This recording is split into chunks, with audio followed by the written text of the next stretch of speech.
Welcome back to my vlog. You know I like to be an open book when it comes to my life, so that's why I want to cover today's topic. Can there be sexual intimacy in a relationship when one or both of the people has a physical disability? This is going to be a very open and honest video, so if you are under the age of 13, or if this kind of content makes you uncomfortable, please watch with a parent or just skip this video. Now, I actually wrote a blog on this same topic back in 2014, but now I do all my blogs as videos because I am a much better speaker than a writer, and I just thought this was a good topic to revisit. But please know that this is uncomfortable for me, and I might have to blush a few times during this, but I'm still doing this because I believe that education is key, and because I haven't addressed this since 2014, and it's not something I talk about when I speak, I thought it was worth revisiting. So there are so many stereotypes, generalizations, and myths about intimacy when it comes to those who live with disabilities. I had all of these before my accident. I never thought somebody with a physical disability could have a normal, healthy love life. But after I got married, I was just blown away by how that wasn't true.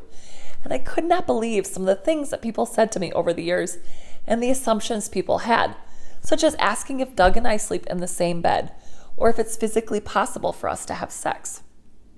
Now, I understand why people are confused about this, and that's why I'm making this video, to help remove some of the stereotypes, generalizations, and myths that are out there, because they're just not true. So let me get this out of the way. Doug and I have a normal, healthy love life, and yes, we sleep in the same bed. Before we got married, we decided not to make love or live together, which was very hard for us. I mean, we were very much attracted to each other. But now we look back and we are thankful that we held those boundaries. We both had made mistakes in this area before, and so we made these decisions because we wanted to take the time to establish a relationship built on love, trust, and friendship, because that's what really makes a relationship last, not just the physical aspect. So right away, when we started dating, we talked about how we weren't just dating to have fun. We were both in our 30s, and we were dating because we wanted to get married. So we really wanted to make sure we built a foundation that would make our relationship last. But in the years before I met Doug, I had been through some really difficult romantic relationships. There was a period of time that lasted 10 years when I chose not to date at all. So naturally, after meeting Doug, I had a lot of questions about what it would like to be intimate. I had many questions about figuring out what a physical relationship with my husband would look like. But unfortunately, at that time, almost all my friends with spinal cord injuries were men.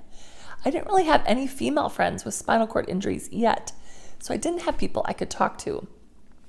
And you know that I like to read, especially memoirs and true stories of people overcoming challenges.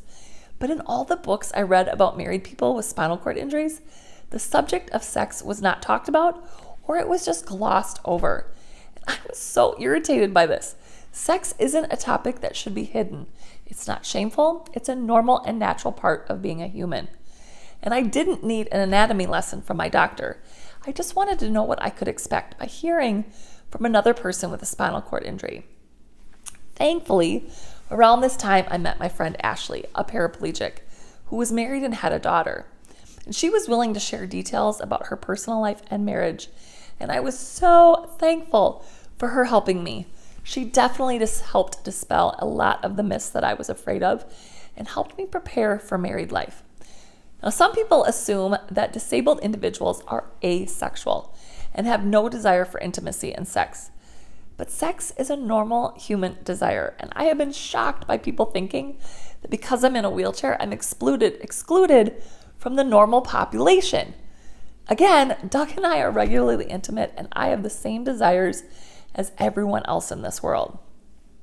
People also assume that with paralysis, there comes no satisfaction with sex.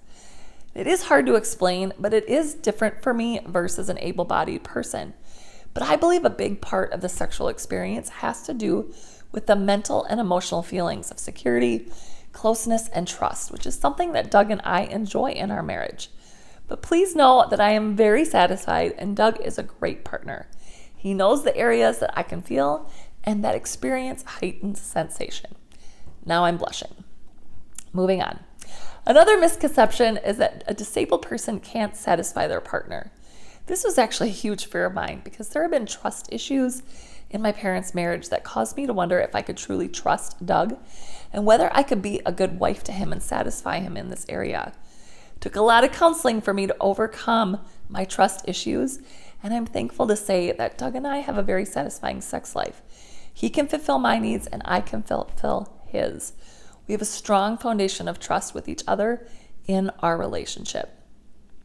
People also think that the reason that we don't have children is because I physically can't. Well, when I fell through the trapdoor, none of my reproductive organs fell out. Everything is still there, which means I could join the countless other women with spinal cord injuries who are able to give birth to healthy children. In fact, my spinal cord injury doctor couldn't wait to start the conversation with me and Doug about family planning after we got married. Many of my female friends with spinal cord injuries were able to get pregnant as easily as an able-bodied person and also have given birth naturally to healthy children. However, Doug and I have decided together not to have kids, and it has nothing to do with my disability. I recorded a whole video about why we came to this decision, which I'll link in the caption. So let me just close this out by saying it's okay to be curious about this topic. And that's why I created this video. Again, I want to remove and dismiss all the stereotypes and generalizations out there.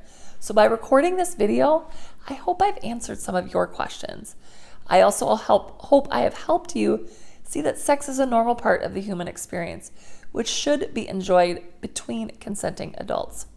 By the way, I talk a lot more in depth about my love story, relationship, and my sex life with Doug in my second book, My Next Move Forward, which you can find on streaming devices like Amazon, Barnes & Noble, and iTunes. If you have any other questions, please read my book or ask in the comments. I try to be an open book and hope that this is helpful with removing stereotypes and that it also helps people who have a spinal cord injury who are struggling to find real answers about sex like I was. Thanks so much for tuning in.